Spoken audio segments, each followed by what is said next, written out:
Hello, everyone. Okay, so here we go with week number 3 of qualitative and quantitative research design, the introduction. And this week we are going to be talking about finding and evaluating research literature. Specifically, what we're going to be talking about is how you go about not only finding um, relevant research studies to use as part of your literature review, but also how you go about evaluating the quality of it and determining whether or not it is something that you want to use in your study.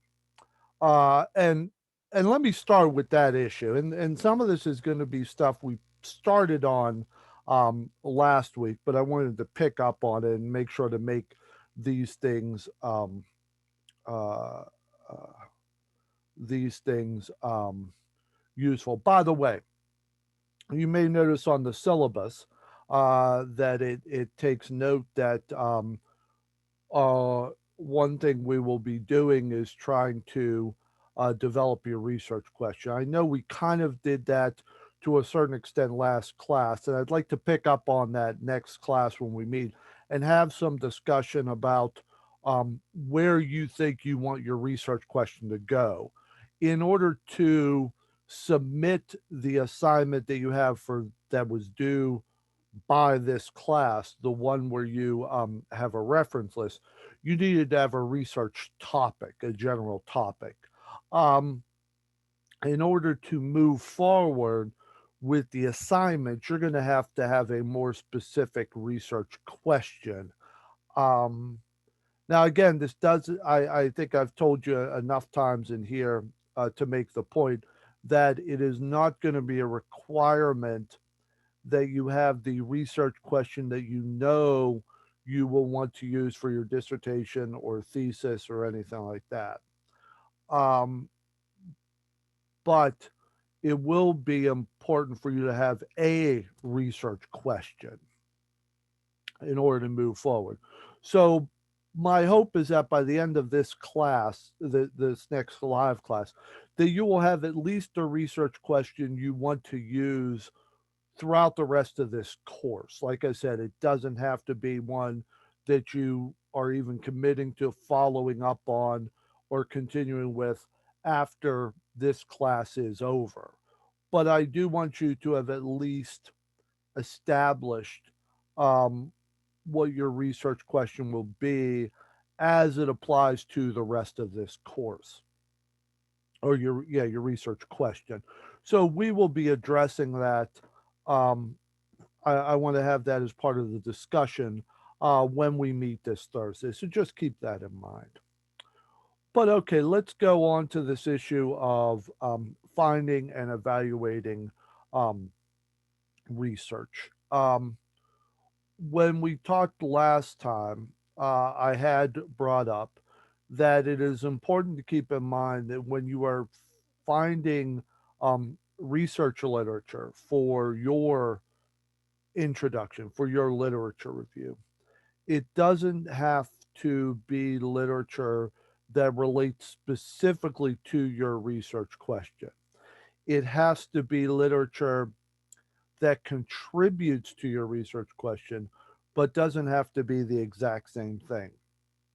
And as I said before, one example that let's say you were studying, for example, let's say you were doing a study that compared test anxiety with college freshmen and college seniors. Um, you wouldn't you wouldn't limit your literature review to just studies related to anxiety and comparing seniors and freshmen. If there are studies like that, you would include them, but then you would also want to be prepared with saying how your study is different than those studies. And as I said, it could be that part of the way you do that is by saying, well, I'm going to be doing the same sort of study. I'm going to be doing the same sort of experiment. I'm going to be doing the same sort of qualitative research, but I'm going to do it so I see if I have outcomes that are similar to the ones that were found in these studies. But very often, what you would do even more is you would use past studies as a way of supporting the strength of the research question that you're pursuing with your study and or the hypotheses that you are using in your study. So you would want to have material that supports the research question you are using and or the hypothesis that you are planning to use for your study. Now, all of this, um, again, for example, all of this would mean that if you were doing a study on something like um, test anxiety in college freshmen to college seniors, you would find studies that relate to how test anxiety works, how it occurs, what factors contribute to it, what sort of mechanisms are in place. You would address um, what sort of factors you would have a particular focus on what leads to individuals having more or less test anxiety. Um, and then you would look for how you would try to find studies that would talk about how test anxiety works specifically in seniors and freshmen. But you also might look for studies that discuss um, how what's whether some of the factors that contribute to test anxiety are ones that would be relevant to um, um, high school freshmen. I mean, sorry, college freshmen or college seniors. So you might look, for instance, for studies that show that test anxiety is impacted by things like um, getting used to new environments, um, feeling lonely or feeling more on your own, whether there's a relationship between test anxiety and um, feeling more independent, whether when someone feels that they are now more responsible for themselves across the board, they tend to have more test anxiety, whether test anxiety is impacted by um, things like um, stress in novel situations or stress related to being away from home. All of those would be factors that you would expect would be relevant to college freshmen.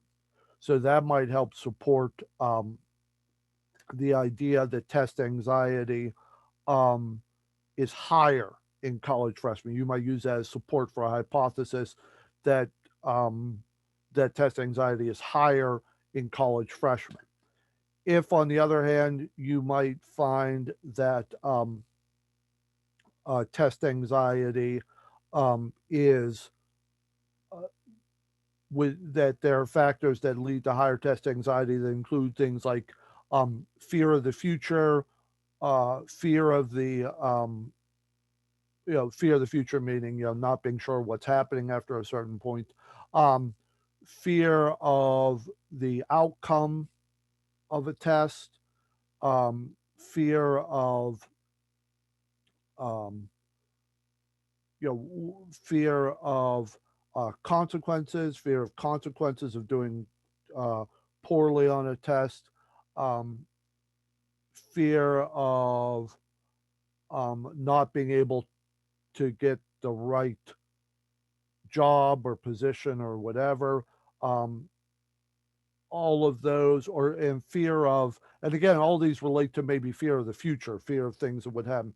So if um, if if you find studies that show that test anxiety is more related to fear of what's going to happen after the test, um, that might suggest to you that test anxiety be higher in seniors. Whereas if it's more stress, emotional distress, emotional impact of getting used to new things that have happened, then you might think that test anxiety, you might have more of a case to make that the hypothesis would be that test anxiety is higher in college freshmen. Um, and when I said things like, fear of the outcome, fear of what's going to happen in the future, fear of what a test means, that tends to be something that seniors need to get more concerned about. If they're coming, a freshman might be worried just about getting used to what's going on, but they may still have the sense of, well, I've got 4 years. If I don't do well on this test, there's many more tests down the line. A senior might be more worried of, you know, this is my final class. This is going to be the most recent thing that graduate schools or employers look to. This is the higher level of the course. So if I'm going to move on, um, then I'm going to have to show I can do well here, or else it's going to look like I'm not prepared for the next step. Either way, I mean, I'm not presenting this as as a summary of test anxiety, but it shows you that what you are looking for in the research. You are looking to find research that supports that your test or that your study is worth doing. And that's usually from finding A, that it wasn't done before, or B, that it was done before, but that there's a case to be made for replication studies. But also looking for building support for thinking that there is a relationship between the variables that you're doing. And that's in part by with this test anxiety example being, okay, there hasn't been a study specifically about test anxiety in freshmen versus seniors, but we know these are the factors that contribute to test anxiety. And we know that these factors tend to weigh more heavily on freshmen and seniors, and therefore, by um, deductive reasoning, we can say that knowing all these factors, we can make a pretty good educated guess that um, that it would be higher. The test anxiety would likely be higher in, say, college freshmen compared to college seniors.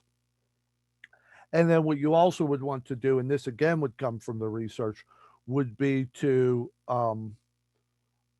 make the case based on what was said in other research, based on what is known from other research, that the study you're doing is likely to be important, that it is worth doing, that your research question is not only one that can be asked, but actually should be asked.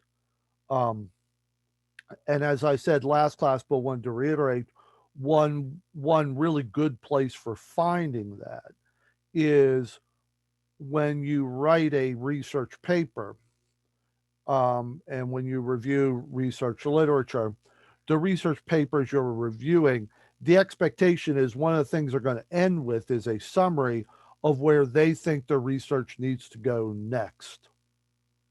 And so, if you look at those parts from previous studies, you can get a lot of support if those studies show that the authors thought that the type of study you're looking to do is the type of study that did need to be done. So if you go to that section where at the end where authors talk about here's what we would suggest for future research, if those authors make reference to saying we think that one question that needs to be asked is whatever, if that question is the one you are actually looking to ask, that's pretty strong support for your study being important because it's not just you saying this study needs to be done. It is people who have done other research saying this is research that needs to be done.